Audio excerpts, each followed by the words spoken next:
안녕하십니까. 김상범의 풍수이야기의 김상범입니다. 지난 시간에는 화엄사찰의 역사에 대해서 알아보았고 화엄사찰인 봉정사, 범어사, 화엄사에 대해서 알아보는 시간을 가졌었습니다. 이번 시간에는 화엄사찰의 반대에서 나타난 선종인 구산선문의 역사에 대해서 알아보고 그 다음 실상사, 쌍봉사, 보림사에 대해서 알아보도록 하겠습니다.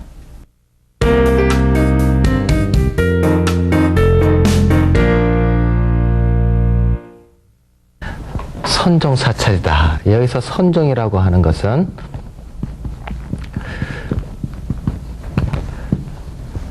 수행을 통해서, 그것도 어떤 수행이냐? 바로 이제 수행을 통해서 깨달음을 통하자 이것인데, 또 하나가 화엄사찰, 지난 시간에 이야기했던 화엄사찰과 연결이 되는 교종, 선종 두 가지로 나눌 수 있습니다. 교종은 가르쳐서 불교의 진리에 도달하자. 그래서 여기는 많이 교리를 공부한 사람들이 중생들을 교화시켜서 같이 불국토로 가자는 입장이라면, 선종은 누구나가 깨닫고 나면 다 부처가 될 수 있다라고 하는 논리가 되는 것이에요. 자, 그럼 이 선종은 누구가 시작이냐 하면은 달마서부터 시작이 됩니다.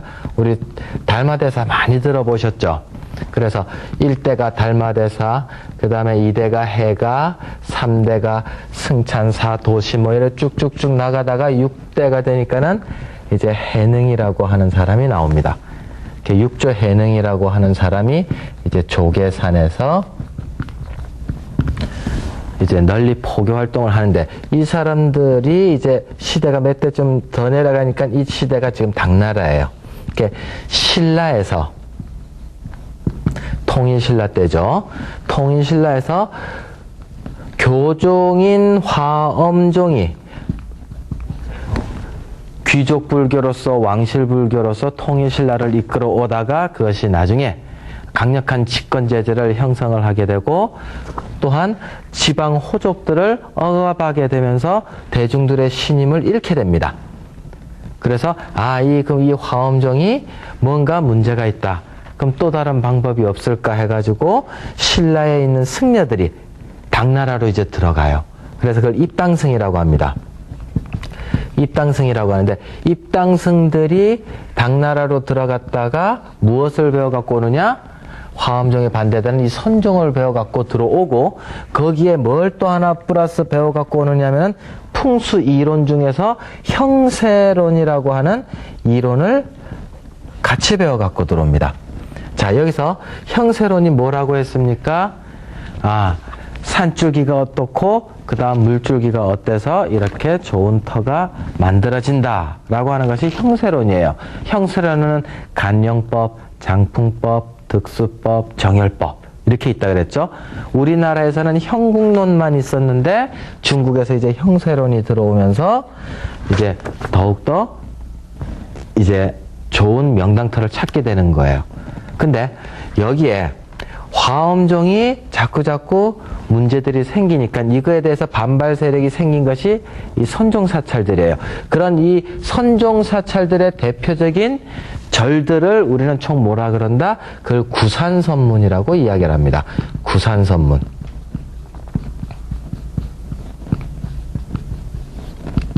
네, 9개라고 하는 절, 9개의 산에 이제 선종에 관계된 절들이 생긴다는 것인데, 꼭 9개의 절들을 이야기하는 것이 아니고 10개 조금 넘긴 하는데, 그런 것들을 보면 이제 우리가 이제 실상사, 보림사, 쌍봉사, 태안사, 봉암사, 굴산사 이런 식으로 여러 가지들 총 9개 이상의 절들을 이제 우리는 선종에 관계된 것들을 구산선문이라 그런다. 그래서 이 시기는 통일신라 시대, 통일신라가 668년에 시작이 됐고 고려가 918년에 만들어지게 되는데, 화엄종은 요때 시작을 해가지고 한 120년 동안 화엄종이 만들어지고, 그 다음에 또 구산선문이 선종이죠. 구산선문이 요때 만들어지게 돼요. 이것이 화엄사찰의 나름대로의 풍수적인 스타일, 그 다음 교종이 들어오면서 형세론과 같이 맞물린 풍수적인 입지 스타일을 만들어내서 요 두 가지 차이가 풍수적으로도 차이가 나게 됩니다. 자, 화엄종 같은 경우에는 사상이 어떤 사상이 강했다? 화엄종은 교종이죠.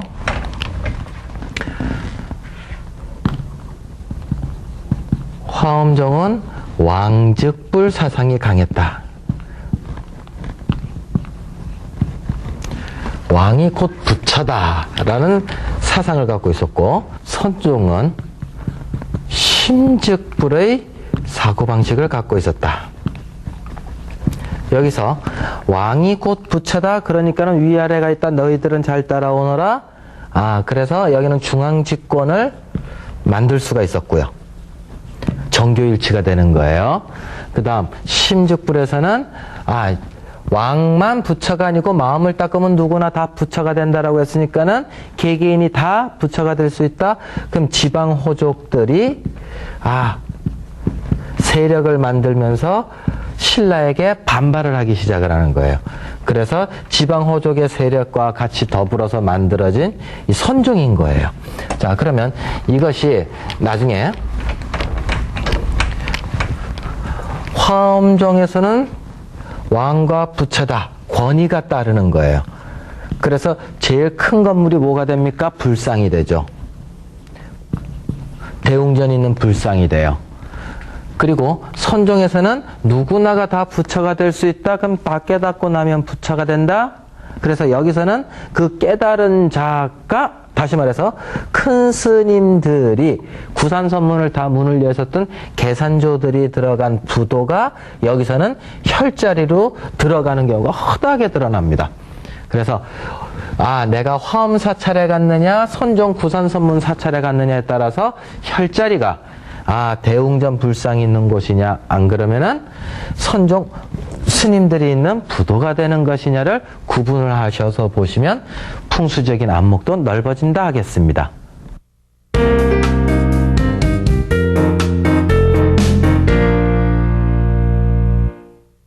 구산선문 중에서 제일 먼저 만들어진 실상사입니다. 928년에 만들어져 가지고 여기는 누가 이 절을 열었느냐? 홍척국사라고 하는 홍척 스님이 실상사를 문을 열었어요. 그러면 실상사를 가시면 어디가 혈자리다 보셔야 된다 그랬죠? 홍척 스님이 있는 부도가 있는 곳이 혈자리입니다. 자, 그러면 실상사를 먼저 안내도를 보면서 어떠한 상황인지 한번 보도록 하겠습니다. 자, 실상사입니다. 그러면 실상사 일주문이 여기에요. 그리고 쭉 들어가면서 바로 앞이 대웅전이 있고요. 이제 탑들이 있습니다. 그리고 이쪽에 연못들이 있고요. 그 다음 홍척국사의 부도는 어디 있느냐? 이쪽 옆으로 가셔가지고 이쪽 편에 500호짜리 쪽에 있는 것이 이제 홍척국사 부도인데, 자, 화엄종은 왕실불교, 귀족불교로서 권위를 가져야 되기 때문에 뒤에 높은 산을 갖고 있고, 그 다음에 높은 곳에 올라가 가지고 백성들을 아래로 내려다보듯이 만들어진 사찰의 어떤 규모를 갖고 있다면, 선종 구산선문 같은 경우에는 어떻게 하면 대중과 가까워져야 되고, 그리고 깨닫는 것이 곧 부처다, 누구나 다 부처가 될 수 있다 그랬으니까는 민중하고 가까운 부처가 이제 그런 교리를 갖게 되는 거예요. 지방 호족들도 자기 파워를 갖게 되는 거예요. 자, 그럼 여기서 그런 권위보다는, 왕실의 권위보다는 대중에게 가깝게 가야 되기 때문에 대체적으로 구산선문들은 일주문과 대웅전 부처님이 계시는 법당까지의 거리가, 대웅전까지의 거리가 짧아서요. 여기서는 일주문서부터 대웅전의 길이가 길다면 선종은 짧아요. 자, 여기서 다시 한번 안내도를 보면은 여기서부터 옆으로 쭉 들어가면은 대웅전이 바로 그냥 어떤 다른 건물들도 없어요. 보통 중간에 일주문 다음에 금강문, 뭐 금강문 다음에 부리문, 부리문 다음에 뭐 대웅전 이런 식인데 여기는 중간에 하나도 없고 그대로 스트레이트로 쭉 들어가서 대웅전을 맞이하게 돼요. 그만큼 민중과 가깝다, 민중도 곧 부처가 될 수 있다는 가까운 걸 가지는 거예요. 자, 다음 사진을 보면 실상사를 가시면 또 하나 보셔야 될 게 있다. 뭐냐?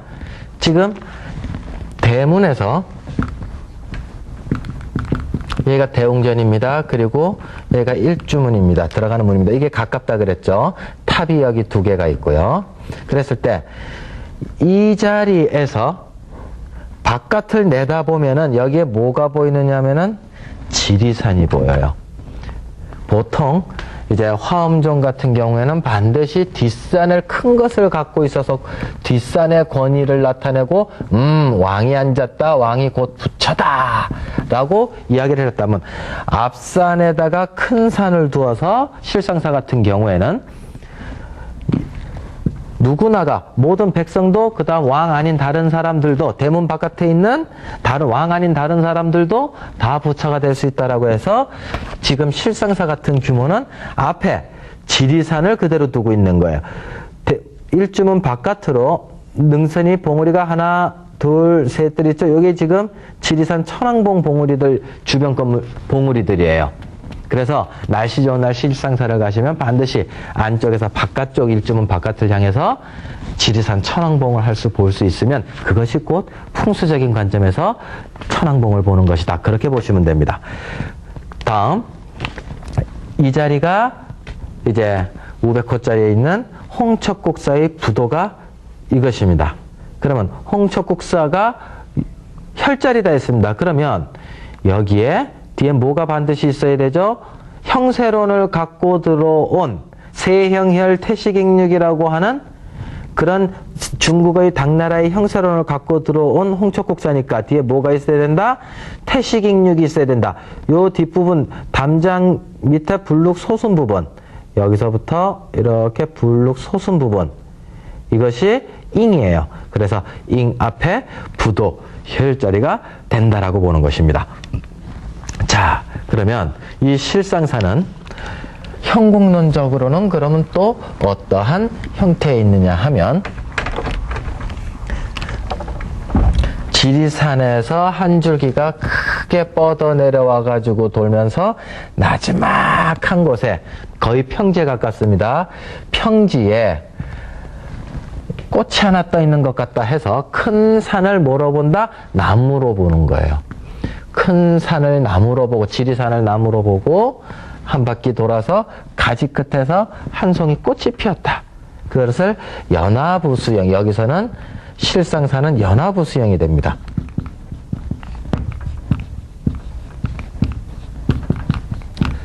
그래서 뒷산자락인 지리산에서부터 한 줄기 크게 돌아서 이러고 이제 여기에 실상사가 입지하게 돼요.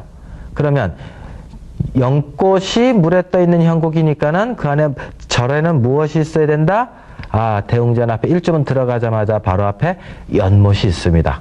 그리고 홍척국사부도 쪽으로 조금 더 가면 연못이 하나 또 더 있는데 아예 여기는 연꽃까지도 아예 다 만들어 놓고 있더라고요. 그래서 실상사를 가시게 되면 연화부수형이구나, 연꽃이 물에 떠 있는 것이구나라는 걸 알 수가 있습니다.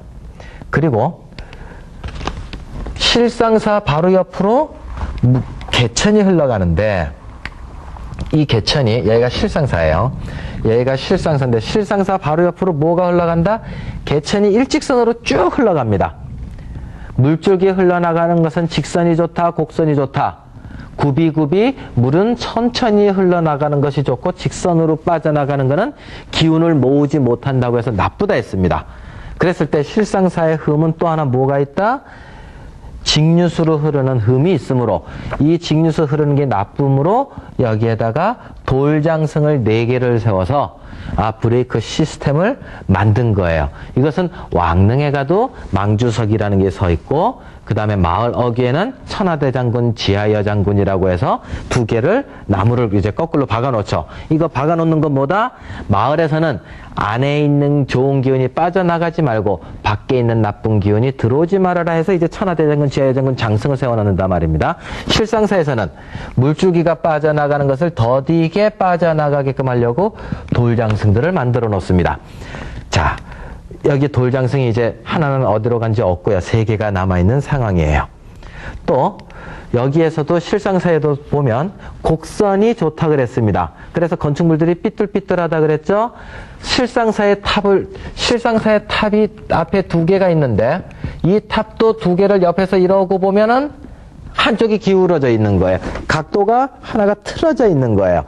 나중에 실상사를 가셔서 한번 쫙 보세요. 그러면 여기서부터 여기 일직선으로 제가 딱 찍었는데 탑이 약간 뒷탑은 물러나 있는 상황인 거예요.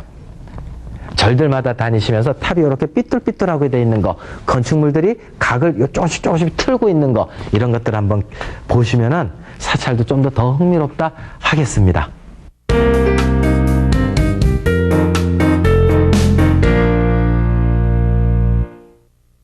보림사입니다.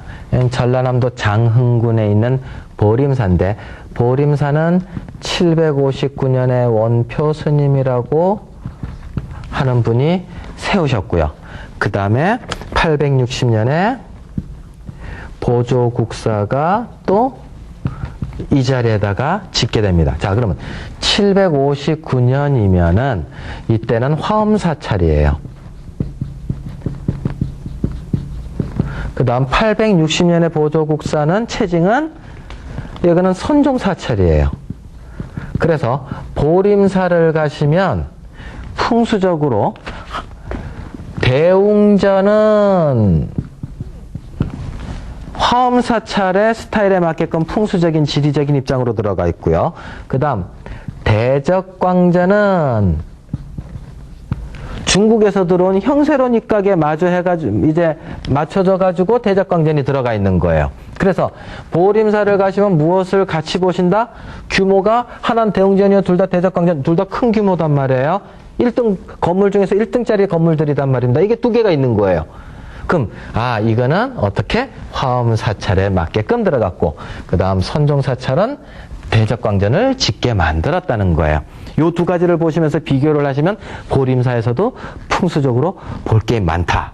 자, 그럼 먼저 이제 보림사서부터 들어가 보겠습니다. 자, 가지산 보림사 정문입니다. 여기서도 또 건물들끼리 축들이 다들 이제 조금씩 삐뚤삐뚤하게 돼 있어요. 자, 여기가 일주문입니다. 가지산 일주문에서 들어갔더니 뒷건물이 어디 있다? 이쪽에 있죠. 뒷건물이 이쪽으로 밀려난 거예요. 또 축이 또 삐뚤어져 있습니다. 자, 다음 이게 윗부분에 있는 대웅전이에요. 그러면 이 대웅전은 어떤 식으로 되어 있느냐면 사신사규격에 맞게끔 되어 있다. 사신사규격은 뭐다? 자청령 우백호 이거 따지는 거라고 했죠. 자, 다시 한번 사신사라고 하면 주변의 4개의 이 터를 수호하고 있는 산들을 의미하는 거예요. 뒷산은 어떠해야 된다? 자, 우리 터가 있습니다. 뒤에는 거북이 같은 산 모양이면 좋겠다. 그래서 우리 집으로 혈자리를 주라. 그리고 앞쪽에는 어떤 산이면 좋겠다? 삼각형 산이나 새 모양 같은 산이면 좋겠다. 그 다음 좌측에 있는 산은 어떤 산이면 좋겠다? 출렁출렁거리는 호랑이와 같은 산이면 좋겠다.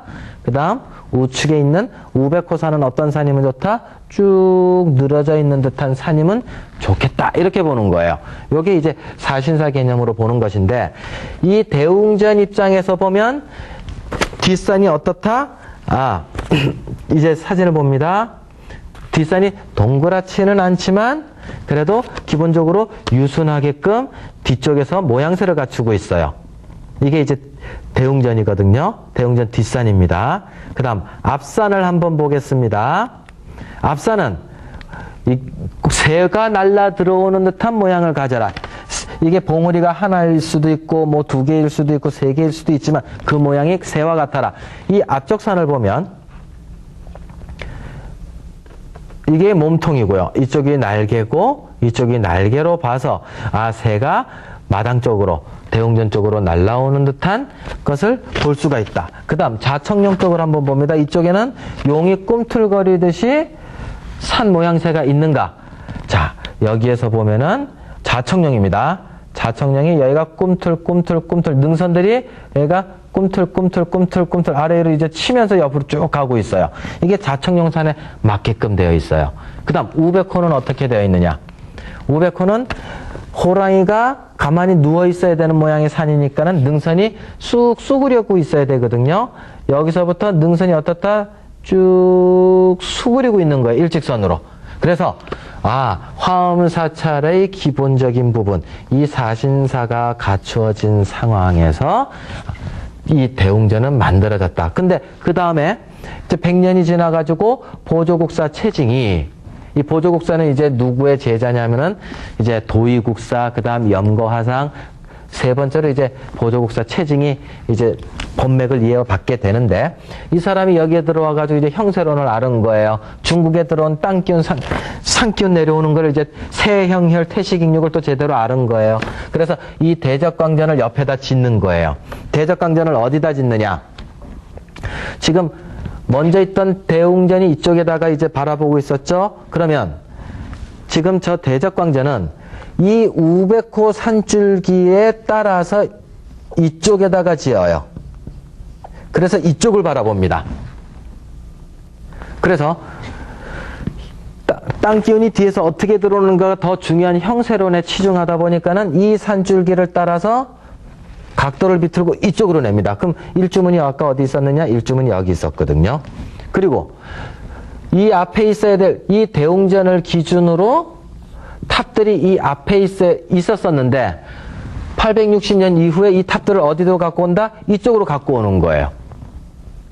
그래서 이 탑의 위치도 원래 있던 자리가 아니고 이쪽으로 다 옮겨서 만들어진 탑자리가 이 보림사인 것입니다. 자, 그러면은 대적광전을 한번 보겠습니다. 이게 대적광전이에요. 그래서 저쪽에 옛날에 있던 것들을 이제 이쪽 탑들을 이쪽으로 옮겨 놓은 거예요. 그래서 여기 석등도 탑과 탑 사이에 있어요. 배치가 다른 화엄사찰에 비해서 탑의 위치라든가 석등의 위치, 괴불대의 위치 이런 것들이 여기서 틀어진 이유는 이러한 과정을 거치다 보니까는 저기서 문제들이 생기게 되는 겁니다. 자, 그러면 다음 사진을 보겠습니다. 여기가 이제 대적광전이에요. 그래서 이 우백호 산줄기가 이제 좋은 맥세로 뒤쪽에서 돌아가지고 여기서 돌면서 이러고 이제 대적광전으로 들어오는 걸 보여주고 있는 거예요. 그래서 아, 이 사찰은 형세론 입장에서 뒤에 간용법이라고 하는 용이 어떻게 들어오는가에 더 치중을 해서 만든 것이 이 보림사다라는 걸 알게 됩니다. 자, 그러면 전라남도 장흥군에 가시면은 구산선문 중에 하나가 있는데 이 구산선문은 그 보림사를 가서 보셨을 때는 아, 화엄사찰의 대웅전에서 사신사를 보시고 보조국사가 이제 860년에 지으면서 구산선문이 되면서 대적광전은 뒤에 우백호 혈자리를 가지고 형세론으로 잡았구나 하면서 그 다음 석등은 이렇게 돼 있구나, 석탑이 이렇게 돼 있구나 배치를 보시면 좀 더 즐거운 풍수적인 관점이 된다 하겠습니다.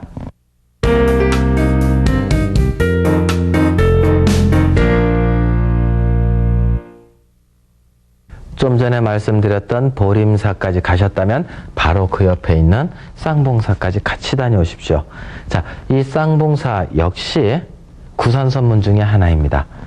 자, 여기 가면은 형국부터 뭐를 바로 보셔야 되냐면은 아, 형국이 호랑이 2마리가 있어요.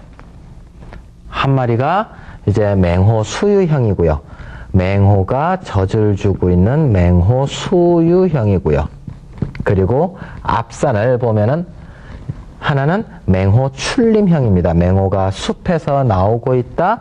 맹호 출림형이다. 자, 그러면 맹호 수유형 앞에 머리가, 호랑이 머리가 이렇게 있고요. 그 다음에 호랑이가 등짝이 이렇게 있어요. 그러면 맹호가 젖을 들이우고 젖을 주고 있는 상황이니까 혈자리가 어디 있어요? 혈자리가, 자, 젖 있는 자리일 거단 말이에요. 여기가 머리예요. 여기가 머리고 이게 몸통이에요. 뒤에 다리로 이렇게 내려갑니다. 그러면 젖자리에 여기에 뭐가 들어가고 있다? 여기가 계산조에 부도가 들어가 있는 거예요. 아, 그러면 풍수 공부를 하시겠다. 그럼 어디부터 먼저 찾아 들어간다? 이게 맹호 수유형이구나. 이쯤으로 오셔가지고, 아, 이만큼을 딱 보면서, 아, 이런 걸 맹호 수유형이라고 하는구나를 보시고, 들어가가지고 부도를 들어가셔서 보시면, 아, 이게 그 혈자리구나 하고 보시면 돼요. 자, 선종에서는 불상보다는 깨달음을 얻은 그 계산조 스님의 부도가 혈자리에 들어간다고 했습니다. 자, 그러면 이 쌍봉사에서도 스님이 돌아가시고 나서 부도가 여기에 이제 생겼어요. 근데 지금 여기에 쌍봉사는 어디에 있다? 쌍봉사 대웅전이니 건물들은 이 앞에 있단 말입니다. 자, 보통 맹호 수유 호랑이에게는 혈자리가 2개예요. 이렇게 호랑이가 여기서는 이렇게 돼야 되네요. 호랑이가 이렇게 머리가 큰 게 있고요. 그 다음에 이렇게 돼 있을 때 배가 나와 있으면 여기가 젖자리가 첫 번째 혈자리고 들어갈 데가 없으면 어디로 들어가냐? 입으로 들어가는 거예요. 근데 호랑이가 만약에 이렇게 엎드려 있으면 젖이 보일까요? 안 보일까요? 젖은 안 보이죠? 그러니까 바로 첫 번째 혈은 이제 입, 호구혈이 돼요. 근데 자, 보십시오. 쌍봉사에서는 옆으로 누워있는 거기 때문에 여기가 혈자리가 1이 돼요. 그러니까 여기가 스님이 부도가 들어가고 나니까는 대웅전이 들어갈 수 있을 때가 어디 있다? 입 있는, 아가리 있는 부분에 대웅전이 들어가게 된 겁니다. 자, 그럼 우리 호랑이 한번 이제 만들어 봅니다. 쌍봉사를 보겠습니다. 자, 이 호랑이가 머리가 어디까지가 머리냐면은 여기서부터 이만큼이 머리예요. 이만큼이 머리고, 이 색깔 다른 부분 있죠? 그 다음 뒤에가 몸통이 쭉 되어 있어서 뒤에가 이제 뒷다리가 되는 거고요. 요쯤 부분이 이제 젖이 있는 부분이 돼요. 그래서 부도가 어디 있느냐? 요 안쪽에 딱 입지하고 있는 거예요. 여기에 제일 좋은 혈자리인데 여기에 부도가 들어가 있으니까 할 수 없이 두 번째 혈자리인 입 있는 부분, 머리에 입 있는 부분에 여기에 들어간 대웅전이 들어간 것이 두 번째 혈자리다. 자, 여기가 첫 번째 혈자리인 부도입니다. 이 부도 뒤에가 이 부분이 잉의 부분이고요. 잉 부분 앞에 이제 혈자리가 그대로 부도자리가 된 것이고, 그 다음 이제 호랑이 입으로 들어가는 일주문입니다. 호랑이 문으로 이제 일주문이에요. 들어갑니다. 들어갔더니 이 뒤에 건물이 있어요. 이 뒤에 건물이 보면은 아주 그렇게 크지 않으면서 특이하게 3층으로 된 대웅전이에요. 대웅전치고 3층으로 된 대웅전이 보기 드뭅니다. 여기서 3층으로 된 대웅전이 그럼 왜 하필이면 이게 3층씩이나 되어 있을까 하는 거예요. 그래서 여기는 다음 사진을 보면은 또 연못까지 있거든요. 여기 연못까지 있는데, 그래서 이제 일설에 의하면 연못도 있다. 그 다음에 3층 석탑까지도 있다. 그래서 이거를 뭘로 본다? 연못도 있는 상황에서 3층으로 있으니까 이걸 배로 봐야 된다 해가지고, 배가 되니까 행주형이 되니까 연못도 파놓고, 그 다음 배에 맞게끔 이렇게 돛대가 될 수 있도록 3층 대웅전을 올린 것이던데, 이거를 풍수적인 형국적인 거로 해서 보면은 이게 꼭 그렇진 않더라는 거예요. 여기 쌍봉사에는 두 가지의 형국이 있는데, 하나는 맹호수유형, 제가 좀 전에 말씀드렸던 맹호수유형이고, 두 번째는 이 터가 조리혈터입니다. 네, 폭 꺼져 있는 조리혈터예요. 그래서 여기에 3층 석탑을 세운 것은 파워풍수 인테리어로서 이렇게 폭파져 있는 기운을 올려줘서 좀 더 북돋아 줄 수 있도록 만드는 것이 3층 대웅전이에요. 그 다음 연못은 굳이 여기서는 안 파도 되는 상황입니다. 쌍봉사. 여기서는 맹호수유형. 뒷산이 맹호수유형이다. 그래서 젖이 있는 자리가 혈자리다. 대웅전 있는 쪽이 아가리다. 그다음 맞은편에는 호랑이가 숲에서 나오고 있는 형국이다. 어흥하고 나와 있는 형국이다. 이거를 보시면 된다 하겠습니다.